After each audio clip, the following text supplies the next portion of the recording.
Now, the Chief of Army Staff, General Upendra Dwivedi, conducted a thorough review of the security situation with Army commanders stationed along the western borders. There you can see those pictures of this review coming a day after the ceasefire declaration. And when we also saw yesterday that there was some, breaches of that agreement. Let's go across to Vishnu now for more. And Vishnu, the vigil remains very, very high. Give us more details. What can we share with our viewers about this review? Well, what we can say is that the Army Chief has given very clear instructions, as indeed the Air Force Chief would have, of the armed forces having to remain on complete vigil.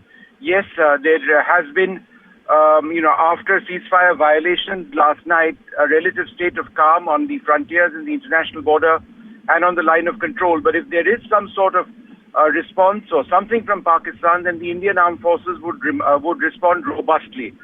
So that is a standing instruction that remains. It is a strong message which has been sent out saying that, look, there is a ceasefire agreement which has been signed. Pakistan must adhere to that. We cannot have ceasefire violations like what we saw yesterday when several hours after the agreement was announced by Pakistan, by India, by the United States as well, that, there were these explosions which were heard in various places.